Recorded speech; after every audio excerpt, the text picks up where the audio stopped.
everyone, Jenny with On Fire Fit, and welcome to another episode of High Heel Hallelujah. Today I am talking about doing what we know that we should do or want to do. Most of the time, we know what we need to do. It's a matter of getting ourselves to do it. So we're going to talk about that today, but first let's look at the shoes. Here is the shoe of the day, and it is a high heel nude.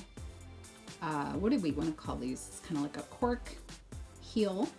I usually wear these more in the summer. They just look more like a summer shoe. I believe this is Steve Madden, and it does tie into what I will be talking about today, and that is that emotion comes through motion.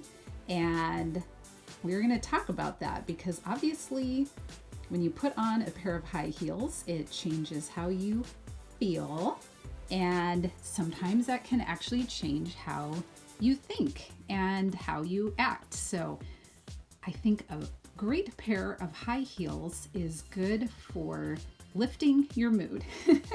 So yes, another pair of shoes from my husband.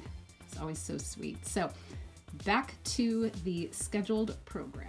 Personally for me, as well as the people that I work with or get to coach, one of the most exciting things for me is to try to discover how we can take what we know that we should be doing and actually do it.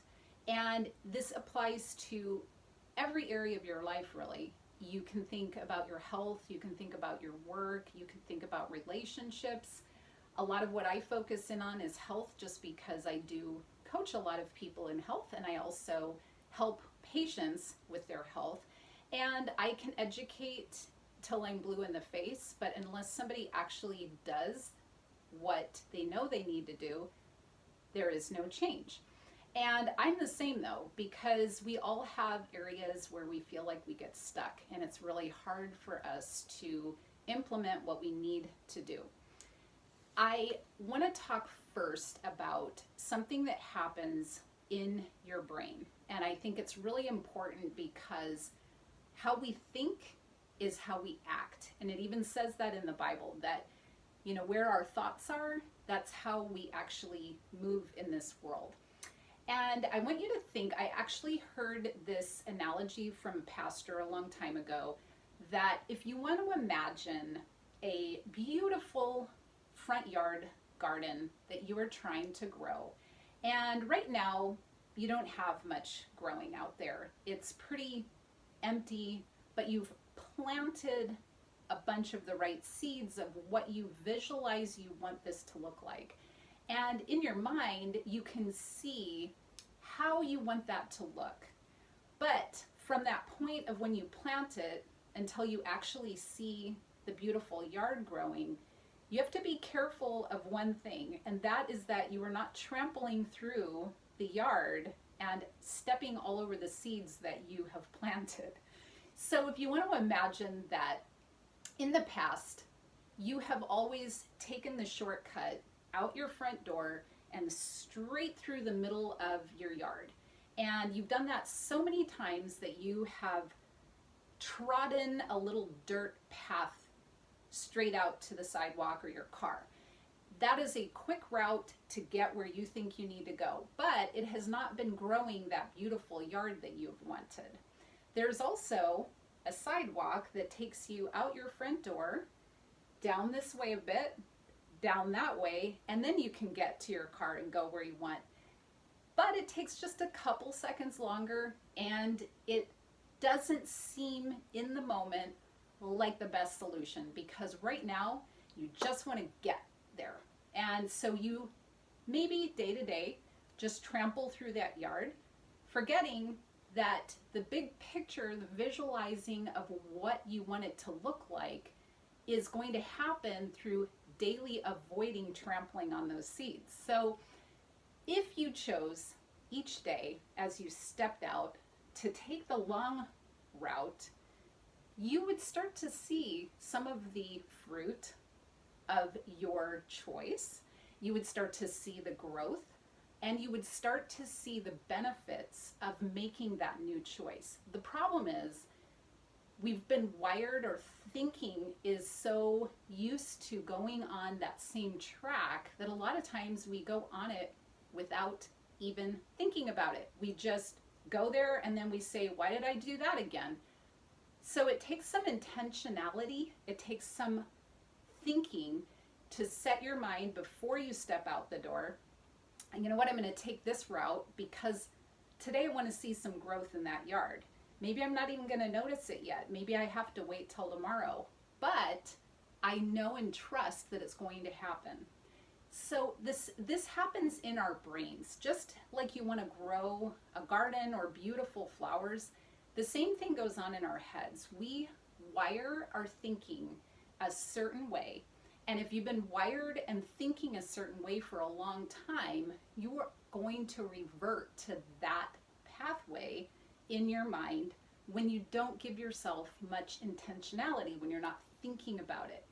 So the good news is that our brains are super malleable. We can change, we can rewire, and you can wire in new thinking and cause a new track to grow. Just like that sidewalk that took the long route will start to become your habit, but you have to keep choosing it over and over. Same thing goes on in our minds. The more that we choose the new track, the more that we revert to that out of habit. But it's always hard in the beginning. So here's where I want us to think about how we are going to take that knowledge of what we need to do and actually do it.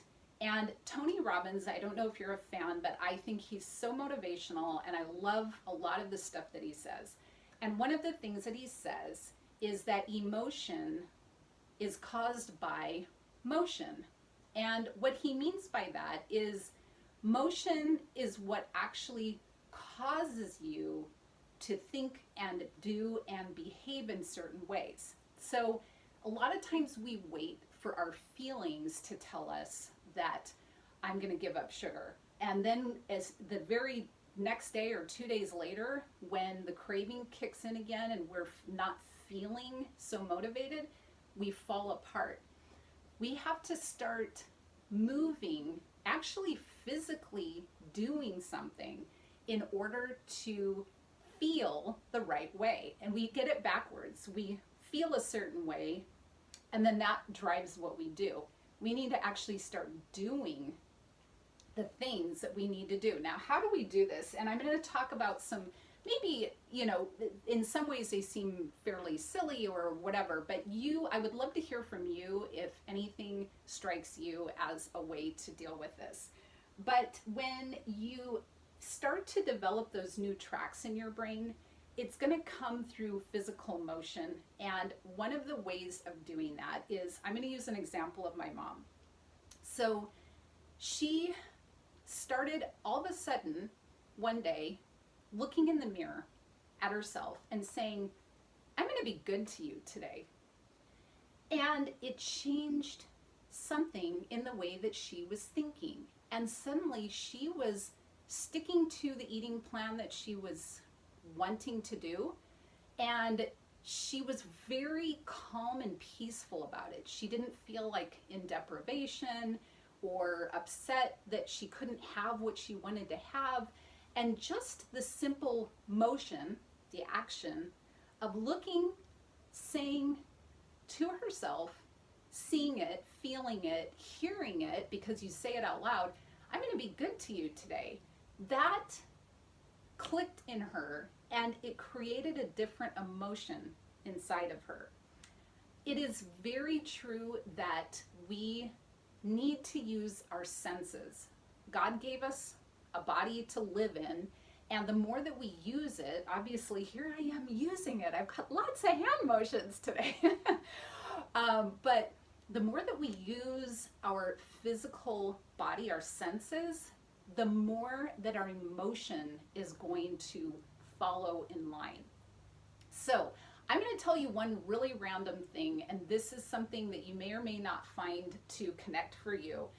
But I've had a few different situations in my life where I've been very discouraged or very upset about things that somebody has said to me. And I have a friend, Pastor Jim, who told me, shake the dust off your feet. And I kind of know that that's something Jesus has said in the Bible before when people didn't receive him well. He just said, shake the dust off your feet and move on. There's something interesting about that because he didn't say, oh, just don't listen to them. Just carry on with your life. He said, shake the dust off your feet. It was like a specific thing, a specific motion, an action to do. And what does it do when you physically shake that dust off your feet? There's something inside your head that just goes, yeah, I'm over that. I'm done with that.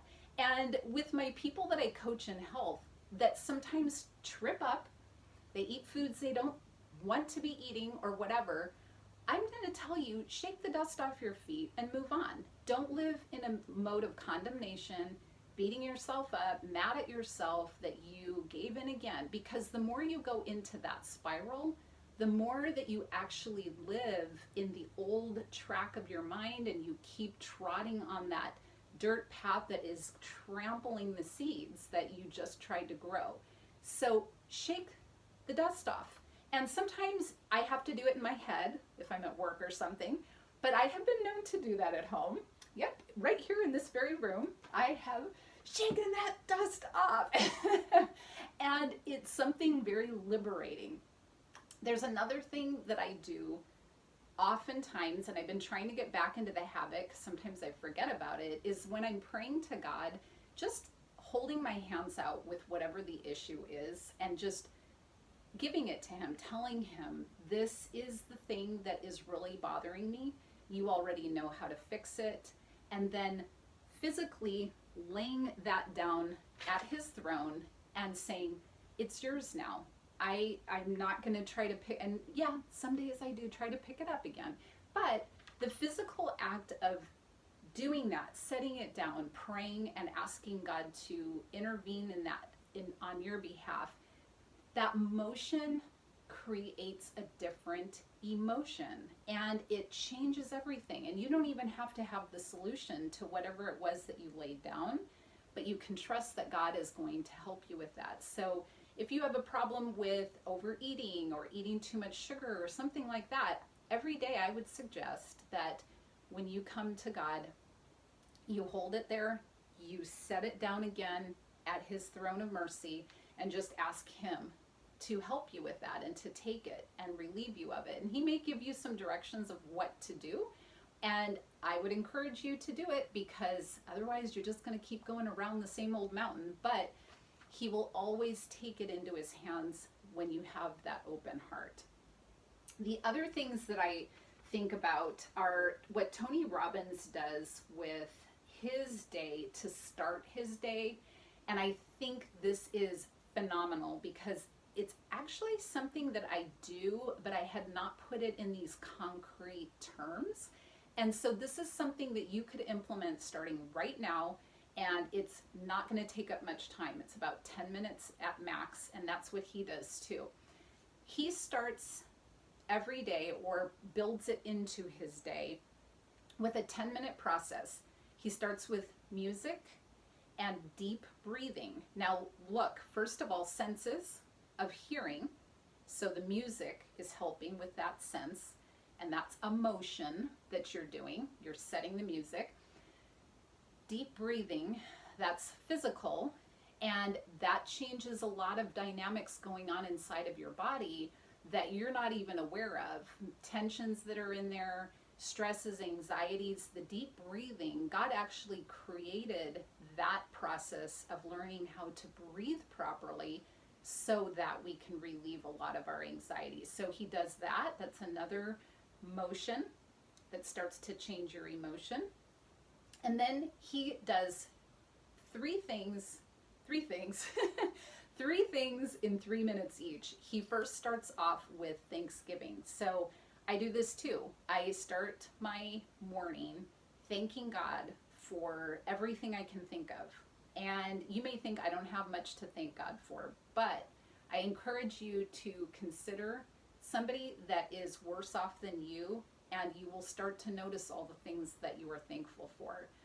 I am so thankful that he saved me from a ruptured intestine and actually built stronger faith through that. Thankful for my family.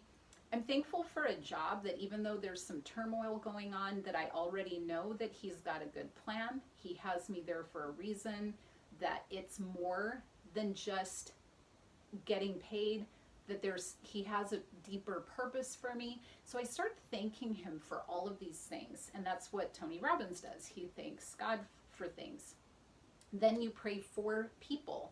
We tend to get so into our own heads and our own thinking about ourselves that we get too internalized. So spend 3 minutes just praying for people, whoever it is, loved ones in your family. And then he takes 3 minutes to think about 3 things that are important for him to accomplish or do for that day. And he actually visualizes himself doing them and getting done and how it'll feel at the end. And I would encourage you too. So if there's something about what I'm talking about that's kind of ringing a bell for you, if it happens to be a health related thing or something, visualize yourself going through the day and what you're trying to accomplish, and think about how you're going to be at the end of the day after you've accomplished those things. If it's exercise or meal planning or meal prepping or going shopping or just how you are eating. If you've chosen to sit and eat and read the Bible at the same time so that you feel like you're pouring in more of God's word and nourishment while you're putting good healthy food in you. Visualize yourself doing that through the day, and it changes your life. Absolutely. You see somebody like Tony Robbins who's making $500 million and wonder how somebody like that is successful. He's doing something that builds him and strengthens him every single day, and it is one of the processes that he goes through, and we need the same thing. We can't just meander, and we want to be able to do what we know we need to do. So that's the action that I would encourage you to start with. Really think about that. I'm going to put the same information in the comments below so that if you want it just summarized, it'll be right there for you. But I hope that that helps in some way, some area of your life. It is my joy, and just gets me really excited when I see people coming up with things that help them to bridge that gap between knowing what they should do and doing it and having success and feeling really good about it. So I hope and pray for you that that is something that encourages you for today. And just know that you are always creating a track in your mind. You just get to choose which one. So just continually choose the one that leads to that beautiful garden or that beautiful fruit-filled garden in your life that you want to see grow. Even if you don't see it right now, just know that all those steps that you take that seem harder and seem longer right now are actually going to pay off in the long run. So until the next episode of High Heel Hallelujah, thanks for being with me today, and I will see you in the next one. Here's the one exception to making a track. I do not want to make a track on my wood floor. So I am trying to walk lightly, treading softly, but here is the walk of the day. I hope that you live your life on fire.